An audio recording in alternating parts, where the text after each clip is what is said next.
Shri Rama Rama Rameti Rame Rame Manorame Sahasranama Tatulyam Rama Nama Varanane Shri Rama Rama Rameti Rame Rame Manorame Sahasranama Tatulyam Rama Nama Varanane Guru Brahma Guru Vishnu Guru Devo Maheshwara Guru Sakshat Param Brahma Tasmai Shri Gurave Namaha Om Sadashiva Samarambam Shankaracharya Madhyamam Asmadacharya Paryantam Vande Guru Paramparam. Om Pranams to the lotus feet of the Lord, pranams to all the Mahatmas and Gurujis, pranams to all of you. We are in Shloka number 60. We have seen the meaning for most of the Namas except the last one. Bhagavan Bhagahanandi Varamali Halayudah Adityo Jyotiraditya Sahishnur Gati Sattamaha. Except the meaning for Gati Sattamaha, we have seen the meaning for rest of them. Quickly refreshing it. Bhagavan, one with the six-fold qualification as Bhaga. Bhagaha, remover of Bhaga. You can also take it away anytime, whatever he has given you. And then Anandi, the possessor of Ananda. Vanamali, one who wears a Vanamala. Halayudaha, one with a plow. Aditya, the one born of Aditi. In the Vamana Avatara, Aditi Kashyapa Prajapati, he is born. So that's what is it. So Aditya. Then Jyotiraditya, one who resides in the disk of the sun. Sagishnuhu, one who endures. Up to this we have seen. Now we have to see the Nama Gatisattamaha, one who is the refuge and the best. One who is the refuge and the best. So being Sagishnuhu, which is the previous Nama, he who endures everything. He is most easily approachable. The Gati, the refuge. Gamyate anaya iti gatihi. He is the way by which the end is achieved. Gamyate iti gatihi. He is also the end which everyone wants to achieve. So he is the means as well as the end. Bhagavan is the means for achieving Bhagavan. That means what? Through Bhagavan's grace only we can achieve what is ultimate Bhagavan. That is what? Understanding the true nature of Bhagavan. He is also the end. He is also the means. He is also the end, which everyone wants to achieve. The one everyone wants to be. That is what is called Sattama. Whenever everybody wants to be Sattama. Satta has got various meanings. And the suffix Tama added to it gives the superlative degree of that. So he is Sattama because he is the Satyatama. He is the truest. He is the truth of everything. He is the Sadhutama. He is the best and most compassionate. He is Prashtatama. He is the most Prashastatama. He is the most auspicious. And he is Abhyarhitatama, the most honored. So in short, he is the all that one wants to be. So he is the Gati, the way, because the Avagati, the knowledge of him as oneself alone is the way. That means the Ishvara knowledge. As we repeatedly say, whether you want to know about your true self or whether you want to know about the true nature of Lord, both are one and the same. Both will lead to the same conclusion, same answer. That's why the Mahavakya Shlokam says, Tatu Tvam Asi, you are that. That's what it is. Then you say, Aham Brahmasmi. So if Bhagavan is said to be the absolute compassion, and the way to achieve absolute compassion is to be compassionate. One cannot be cruel, then hope to achieve the absolute compassion. So the way is almost like the end. That is why Dharma becomes very important. Bhagavan is the way and Bhagavan also is the end. So Dharma is very, very important on this. Relative accomplishment is the way and absolute accomplishment is the end. So what is the relative accomplishment? Leading a dharmic life and then doing the Shastra Vichara, the systematic inquiry, systematic study of the scriptures will make us realize, will make us understand I am none other than the God at the absolute level. As a Paramarthika Satyam, Bhagavan and myself are one and the same. What is the standard example we give? The wave and ocean are nothing but water. Ocean represents the Ishvara, wave represents the Jiva, and normally we think ocean is one which is supporting. On the transactional way, it is, but on the absolute way, both are the true nature, both are only water. That understanding, which can be achieved only by surrendering to the Lord, and then He is the way as well as He is the means as well as He is the end. That's what it is. Go to sloka number 61. सुधन्वाखंड परशुर्धारुणो द्रविण प्रदः दिविस्पृक् सर्वदृक्व्यासो वाचस्पतिरयो निजः सुधन्वाखंड परशुर्धारुणो द्रविण प्रदः दिविस्पृक् सर्वदृक्व्यासो वाचस्पतिरयो निजः. Sudhanva, one with a great bow. So in his avatara as Sri Rama, now he is Sudhanva, being endowed with the great bow called Kodanda. As Lord Vishnu, he has got a great bow called Sharga. And this bow stands for the principles of Indriyas, in which he strings the arrows of the Indriyas. So that's what it is. So Sudhanva. Then Kanda Parashu, Kanda Parashuhu, one with the punishing axe. In his Parashurama Avatara, as the son of sage Jamadagni, he carried the parashu, the axe, for the kandhana, cutting the adharma, and hence he is the Kanda Parashu. He condemned those who did adharma, or you can put it another way slightly differently. He is Akanda Parashu, because his parashu never met a defeat or destruction. That is the other way you can take it also. So he is the one, so nobody can escape the Lord's eye, which you have seen earlier also. So we have to follow dharma wherever we are going towards adharmic activities, then Bhagavan will fix us. That is what it is. Because he has got a punishing axe. Remember this. Darunaha. Darunaha, one who is fierce. Here the Dharuna is because he is fierce like Parashurama towards towards those who follow adharma. There is somebody like Parashurama to take care of adharma. So these are all the great qualities of blessing. There is nothing frightening here about actually. We can relax that Ishvara takes care of adharma and nobody can get away with it. That is a very important point. Because often we wonder there are so many adharmas going on in the world. Who will take care? Bhagavan will take care of it. You don't worry. Let us not deviate. Let us not derail ourselves from the dharmic path, which is quite difficult in the Kali Yuga, because there are so many atrocities are going on, and you are wondering whether Bhagavan is really there or not. But Bhagavan says, I will take care of all of them.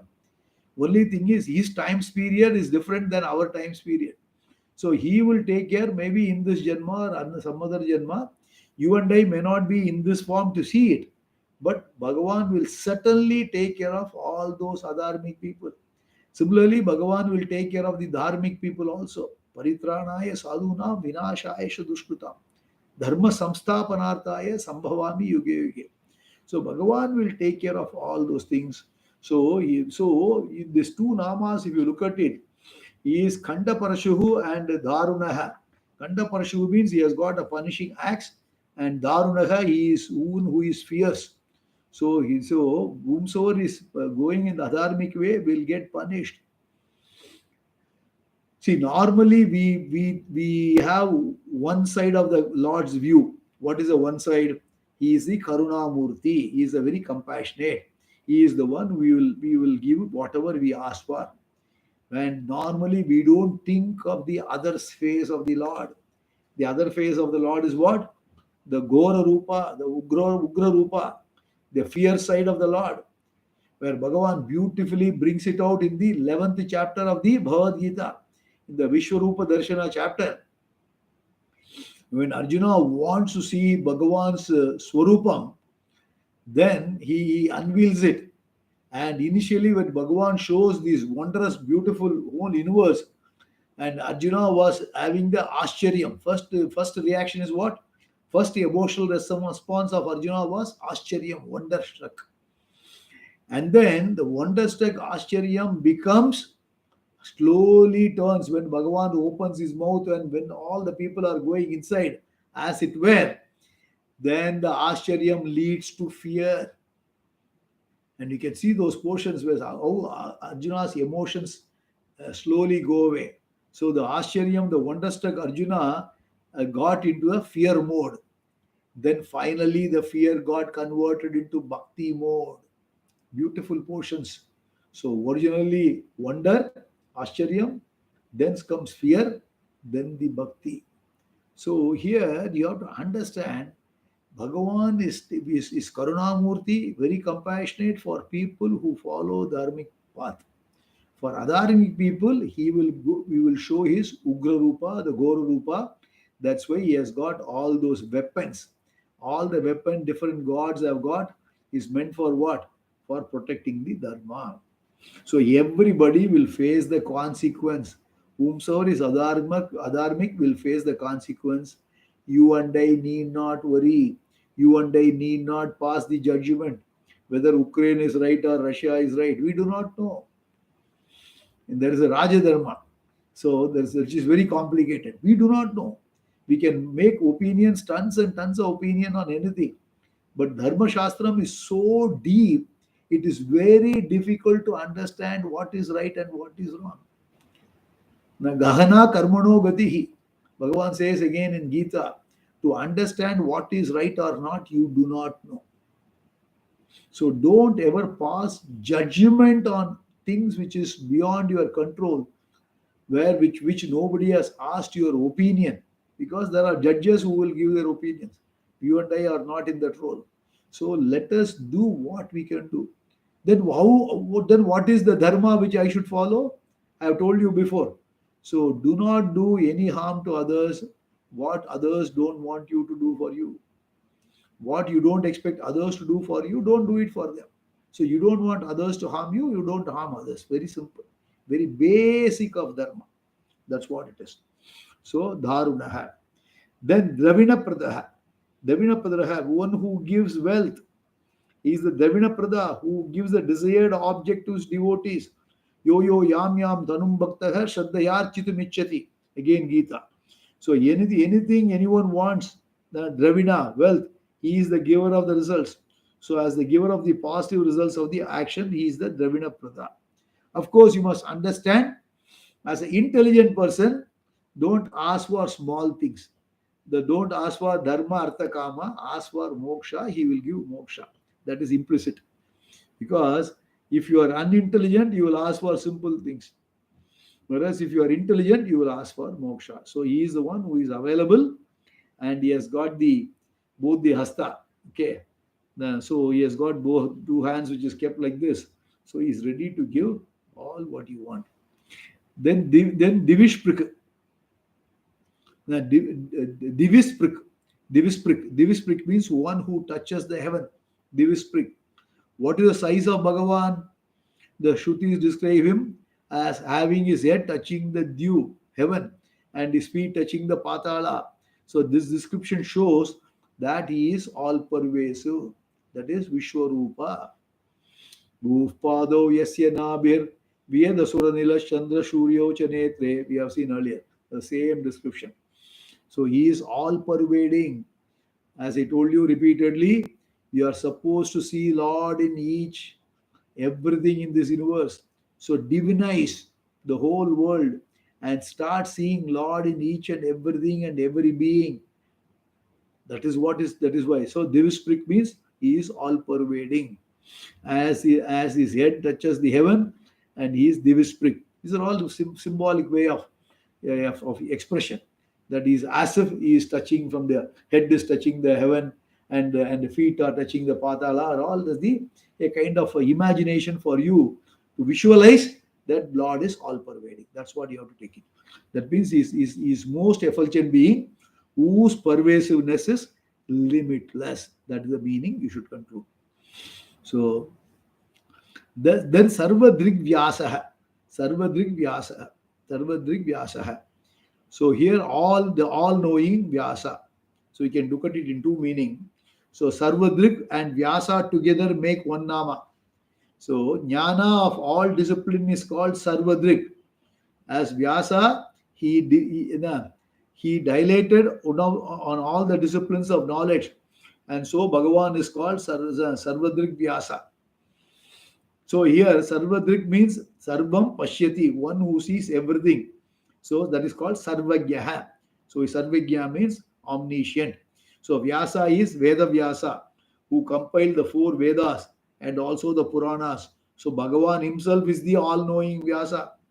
That's why we say Vyasaya Vishnu Rupaya Vyasa Rupaya Vishnave. That's what we pray Vyasa as the Bhagavan's avatara. The other way you can look at it also is Sarvadrik means Bhagavan knows everything in general, in its essence. And as Vyasa knows all the details also, with all the particulars being clear to him, he knows everything. And with reference to individual jivas, with reference to Jagat, with reference to the also with reference to Devatas. So he knows everything in general, and he knows the minute micro details of everyone, the jivas, the Jagat, as well as the Devatas. Everything, whatever is happening, he knows everything. Then next one is Vachas Patiriyo Nijaha. Vachas Patiriyo Nijaha. One who is the Lord of all the Vidyas and unborn. Beautiful Nama. Vachaspati and Ayonija. Vachaspati, Ayonija. Together you have to take it as one Nama. Vak refers to Vidya, the knowledge. And he is the Lord of Vak, all Vidyas. And the name Vachaspati can refer to Brihaspati, the Guru of the Devadas, the Devas, or the Brahmaji also. Vachaspati can refer to Brihaspati, who is the Guru of the Devas. Guru of the Asuras is the Shukracharya. Devas Guru is the Brihaspati. He is called Vachaspati. Or it can refer to Brahmaji also. And Vachaspati is the Bhagavan's Nama. And it is Parameshwara who is ultimately the Lord of all the knowledge. Because they are all being given the portfolio. Ultimate knowledge is Bhagavan omniscient. He is the Lord of all knowledge. And everyone is Yonija, born from a womb, like the mammals.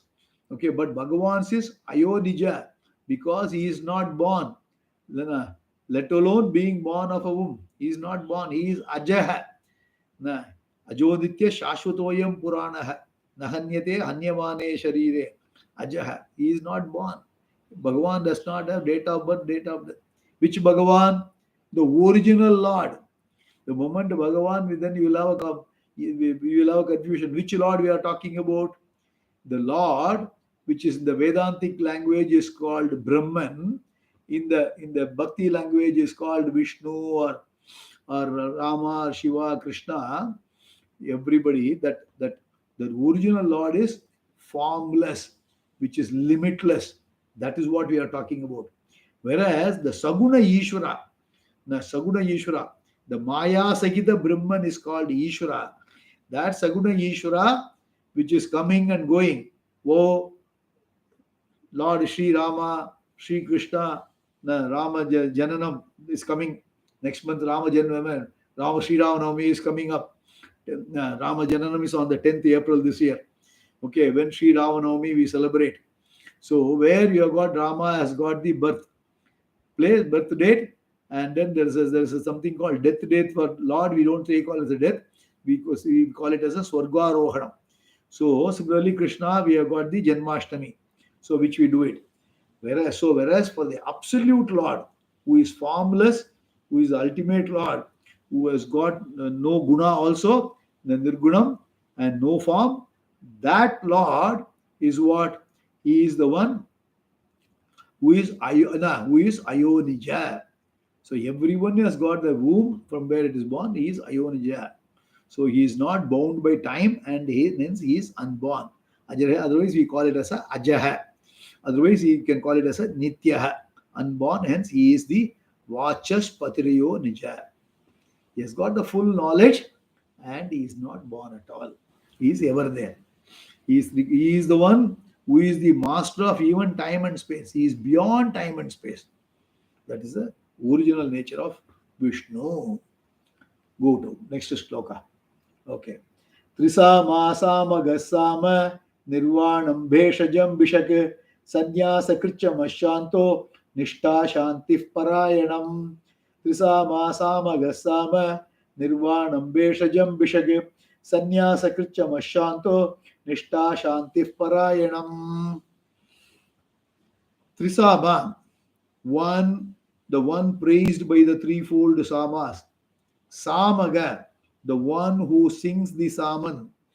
And Tisama, Samaga, then third Nama, Samaha, the one in the form of Samaveda. So the three Namas, which are Trisama, Samaga, and Samaga, Samaha. So Samaga repeated. So first Samaha refers to one who sings Saman. Second Samaha refers to, first one Samaga, Samagaha, Samagaha, not Samaha. So Trisama, Samagaha, Samagaha, one who sings Saman, and the third one is Samaha, one who is in the form of Samaveda. So the three Namas together, 574, 575, and 76, they go together. Sama is a mantra cast in the Sama tune, and it is sung to music, Samaveda. So other Veda mantras are also have got swaras, but this is a musical form, it is there. But their swaras is only three. The music is pentatonic, but there must be at least 5 swaras to sound as a music, whereas others have got only 3 swaras. Here it has got the sapta swaras. So Sama is used specially to praise the Devatas and the Lord. So as he is the one praised through all types of Sama, known as the Devavrata, he is called Trisama. And the one who sings the Sama, the mantras from the Sama Veda, is called Samaga. So the Samaga is also Bhagavan. The Lord says, Vedanam Samavedosmi in Bhagavad Gita, the 10th chapter. I am the Samaveda among the Vedas. It doesn't mean Bhagavan is not in other Vedas. Bhagavan is everything. But he wants to glorify Samaveda, which is a musical form, which is very difficult to learn also. The Samaveda is the most difficult to learn and chant. It requires the finest skill, actually, to learn Samaveda. So thus Bhagavan is Samaveda. He is the singer of Sama and the one praised through Sama. So he is everything. He is the creator. Now he is the one who has created the Samaveda. He is the one who is sung through Samaveda, and he is the one who is the Sama itself. The singer also is Bhagavan. So all the musical notes are Ishvara. He is the one manifest in the form of notes in every melody. In fact, the whole Carnatic music, the 7 notes with which Sarigama Padanisa, everything comes from the Samaveda. It's all divine music. Music is divine. And Carnatic's classical songs are definitely divine. That's why all those days, all the composers, Tyagaraja Swamigal, Purandaradasa, Dikshadhar, all those things, they all created everything based on the Lord. Everything is the praise of Lord, the glory of Lord, all this. So the music is very, very divine. That's what it is. So it requires that kind of a worshipping nature. You cannot use Carnatic songs and do anything, because there are some cracks who are now always try to do the so-called variation and bring all kinds of nonsense. And that is not, because this is from Bhagavan, this Veda, from Samaveda has come. So Carnatic music is from Bhagavan, it has come. So it has to have the divinity, the reverentiality, which is extremely important. So he is the one manifest in the form of notes in every melody. In every melody, one can appreciate Ishvara. So when the human being is absorbed in it, the restless mind becomes quiet. So that is why all our songs are towards Lord only, or towards nature. The nature is again Bhagavan. Now, the nature is also Bhagavan. So all our singing, all our composer have seen or looking at Lord and then singing, or his Leela, they sing like this. This is what it is. Then Nirvanam, one in the form of moksha. The next few namas also go together as a one set, because the earlier Trisama, Samagaha, Samaha, all the three are one set, and here next few namas Nirvanam, Beshajam. I'll explain them and then I'll conclude it. Nirvanam is the first one, so it's in the form of moksha. Okay, so Nirvana means moksha, which is freedom from all sorrow. In fact, in the Bhagavad Gita, 5th chapter, we use the word Brahma Nirvana in Shloka 24, 25, and 26. In three shlokas, the Brahma Nirvanam comes repeated there. So Nirvana means it is moksha. So absolute happiness, which is the essential nature of Ishvara, is moksha. So Bhagavan is in the form of Nirvana. The next one is Beshajam, the medicine. Again, it is a Bhagavan who is the Beshaja, the medicine for the disease called samsara. Medicines that totally cures, that remove sorrow. Then Bishak, he is the one who is the physician. He is the one then the doctor who gives the medicine. The Lord alone is the Bishak, the doctor, who dispenses, teaches Brahma Vidya, which is the only means of removing the disease of samsara. You have to underline the only. It is the only means. There is no other means. If you are suffering, samsara is what? The mental suffering is called samsara.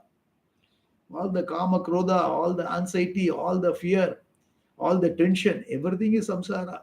If you want to enjoy a stress-free mind, if you want to have a relaxed mind in spite of all the problems around the world going on, you want to have a calm mind, a tranquil mind, a stress-free mind, shanti, then what is that?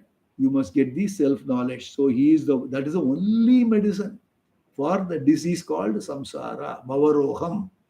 So that's the only medicine. Then the sannyasa kriti, one who instituted sannyasa, he is sannyasa kriti, the one who instituted sannyasa, the fourth stage of life, which is the taking the life of renunciation. Why should one take to sannyasa? Sannyasa is for the sake of moksha, a freedom from limitations. In other words, to gain limitlessness. A person gives up everything and takes to sannyasa only for Ishvara, because he is limitlessness. One gives up the desires for all the three worlds, Bhuhu, Bhuvaha, and Swaha. The desires for wealth, children, and lokas, and the desires only Bhagavan, and this is sannyasa. So, as the founder of the sannyasa ashrama, as the nimitta, as the cause for it, Bhagavan is sannyasa kriti. Though Bhagavan alone is initiated all the four ashramas. What all the four ashramas? Brahmacharyam, Grihastha ashrama, Vanaprastha, and Sannyasa ashrama. He especially is praised here as the sannyasa kriti, because that is the ashrama which is most conducive for gaining him. Now this may confuse you. That means, am I to become a sannyasi, a ochre robe sannyasi, having an orange robe now and immediately quit everything? The answer is no. Answer is no. It is optional. Because earlier we said Bhagavan is the nirvana, moksha. So attain moksha, all the qualification what you require is you have to be a human being. And you should have some amount of intellect. A madman cannot get to moksha, or a child cannot understand the scriptures. You require a reasonable intellect. You don't need a Einstein's IQ. You require reasonable intellect to understand what Shastra says. That is one thing. The second thing, what is the requirement? One should have the sannyasa bhava. One should have the mental renunciation. Physical renunciation is optional. Physical renunciation gives certain advantages. Certain advantages like what? You give up every household duty, you go secluded, exclusively pursue the Vedanta Vichara. So you have got the quality time, and the guru is there, so you can learn in an intensive way. And post knowledge, you can meditate upon the knowledge what you have got, that is called nididhyasanam, and then stay put in that thought, and nobody is there to disturb you. And in those days, any sannyasi is always glorified in India, and we always get the food also. Wherever a Akarob sannyasi is there, the food is immediately given.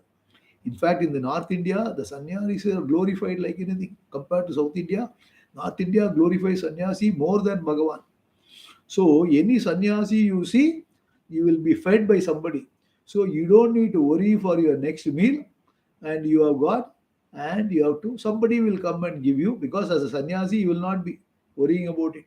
And he'll have full time and thinking of Lord only. There are various types of sannyasa. Paramahamsa Parivrajaka sannyasa, Kutichaka sannyasa, Bahudaga sannyasa. So, like this, various sannyasas are there. We don't need to bother about it, but anything, you stay away from the family, pursue exclusively. You either to gain the knowledge, or after gaining the knowledge, to meditate upon the Lord.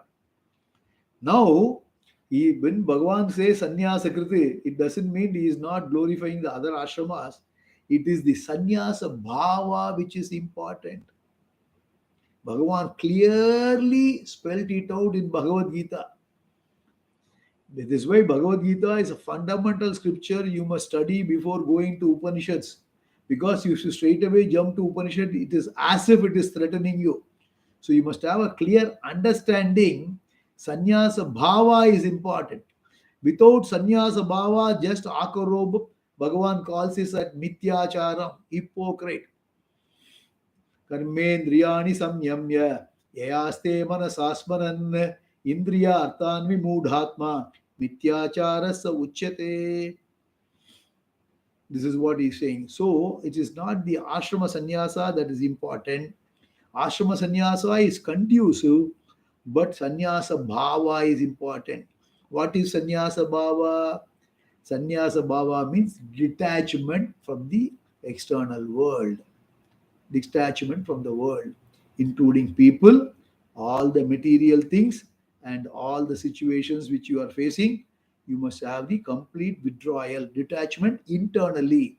Externally, you can wear whatever it is. You can be a businessman and making money. Externally, you be a pakka grahastha, having 5 children, and being in the midst of everything. But internally, you should have that detachment. And Bhagavan says external renunciation is not easy for everyone. Sannyasastu mahabaho dukkham aptumayogataha. He says in the 5th chapter. So whatever I am saying here, if you go to the 5th chapter of Bhagavad Gita, for those who are already studied Gita, go and refresh shloka 1 to 6. The one is the one which is where Arjuna is asking a question. And then Bhagavan clarifies it very clearly.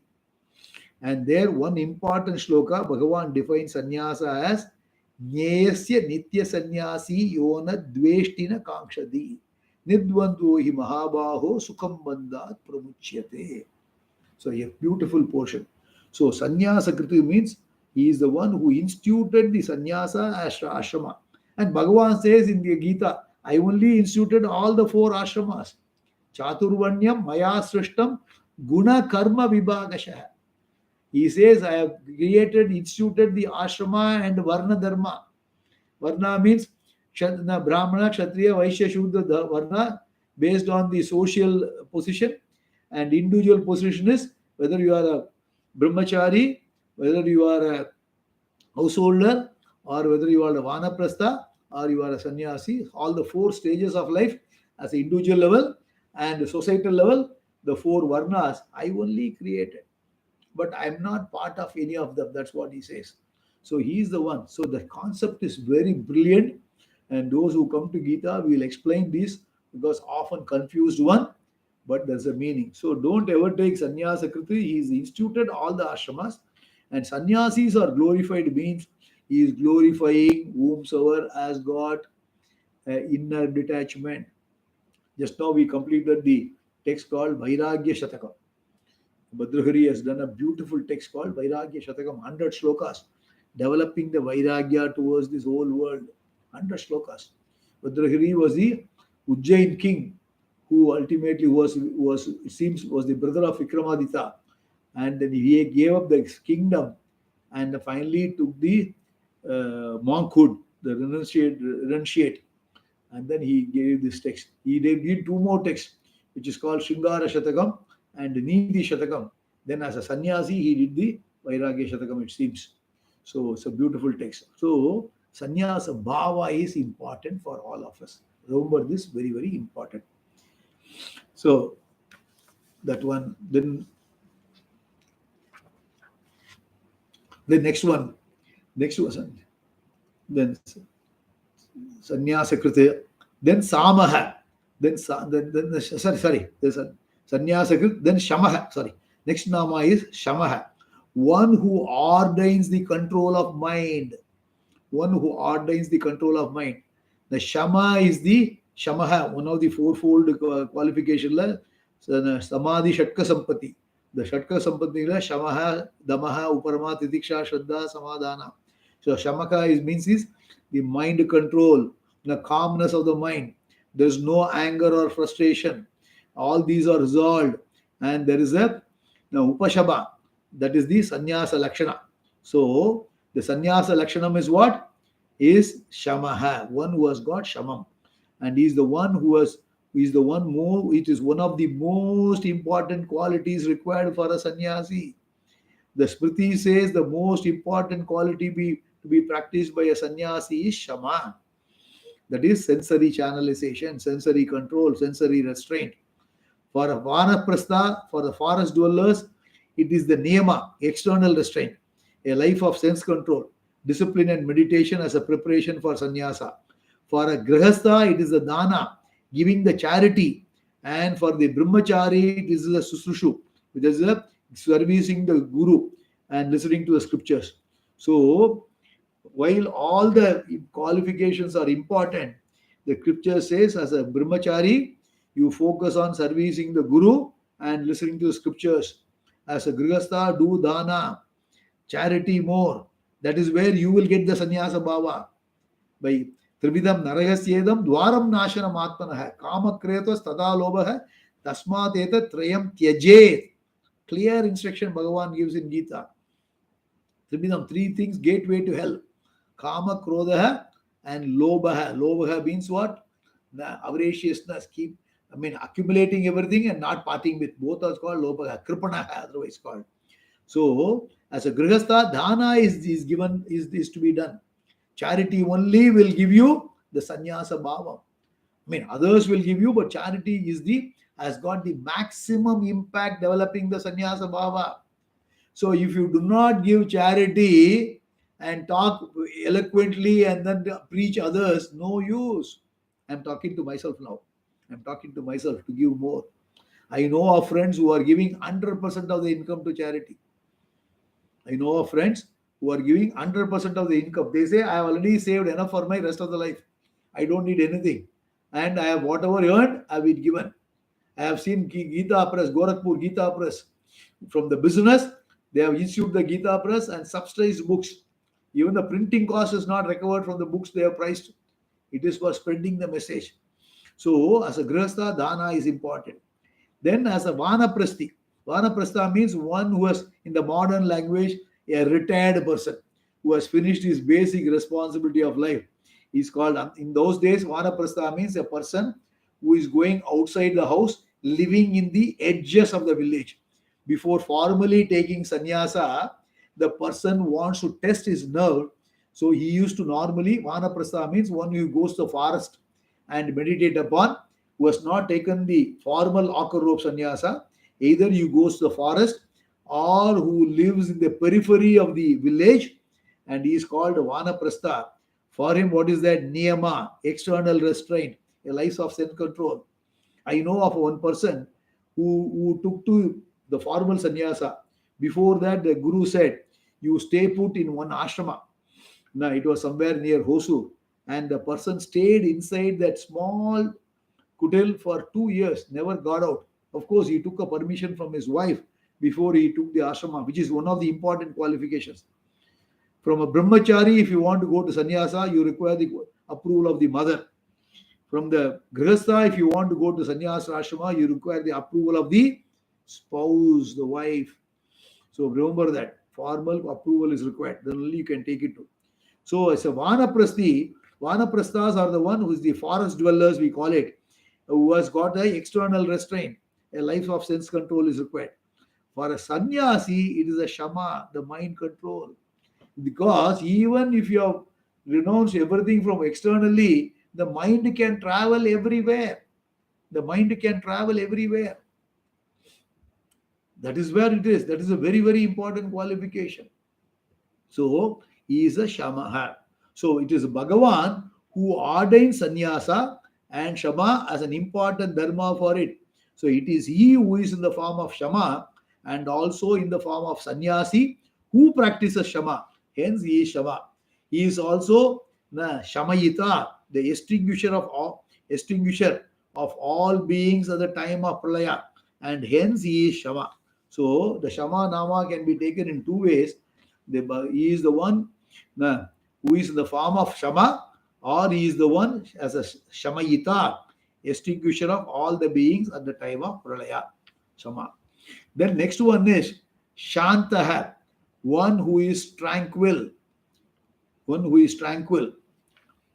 When shama is prescribed as dharma for the sannyasi, it presupposes the presence of mind that is subject to restlessness. Because mind is always restless. Mind is always goes all wander all over the place. So the very fact he is prescribing shama, it clearly shows mind is the one which always goes around all the places. So one of the important reasons for restlessness is what? Sangha, an attachment to what? To Vishayas, the worldly sense objects, which itself is due to seeing them as different from oneself, as a source of joy. Therefore, by practicing Shama, one becomes Shanta, relatively Shantihi, the relatively tranquil. Then, by understanding oneself as the limitless Atma, free from any division, one is Shanta. So, initially, you must require the calmness of the mind, tranquility of the mind, oneness of the mind. Then only that mind can focus on Atma Vichara. So, tranquility is very, very important. That is what is called Upasanam. In the Vedanta, pre-knowledge is called Upasanam, post-knowledge is called Nididhyasanam. Knowledge means self, Brahma Vidya or Atma Vidya. So before getting the knowledge, one requires the tranquil mind, a focused mind, that is by Upasana. And post-knowledge, we call it as a Nididhyasana. But Bhagavan is Swarupena Shanta. Of the nature, he is a tranquil person. So his nature itself is tranquility. It is not by the practice of Shama. He is free from all divisions already.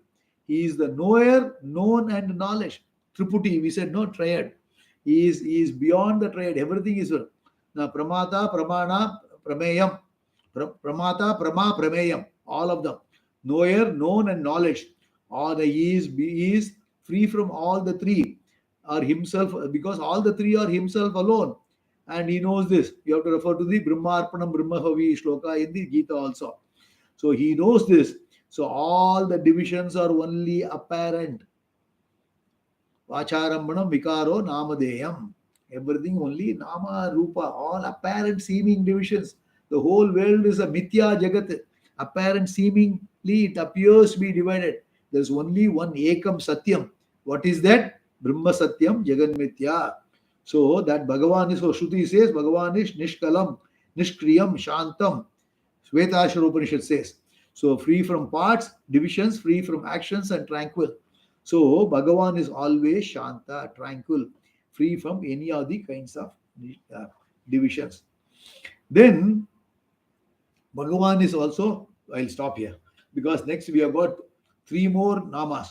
Now, Nishta, Shantihi, then Parayanam.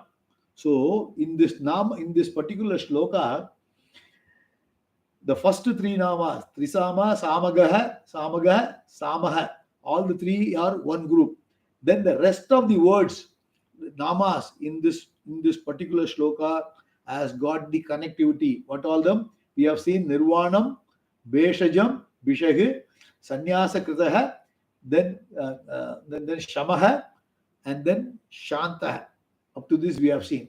Then we have got Nishtaha, Shantihi, Parayanam. We will see these three Nama words meaning in the next class. And I will connect all these Namas together, how they form into a one group. And beautiful, very, very important Nama. We will continue in the next class. Om Purnamada Purnamidam Purnat Purnamudachyate Purnasya Purnamadaya Purnameva Vasishyate Om Shanti Shanti Shanti Loka Samasta Sukhino Bhavantu Loka Samasta Sukhino Bhavantu Loka Samasta Sukhino Bhavantu Swasti Prajabhyah Paripalayantam Nyayena Margena Magi Magishaha Gobrahmanebhyo Shubhamas Nityam Loka Samasta Sukhino Bhavantu. Shri Gurubhyo Namaha, Shri Krishnarpanamastu. We will again see you next week. Haribo. Thank you.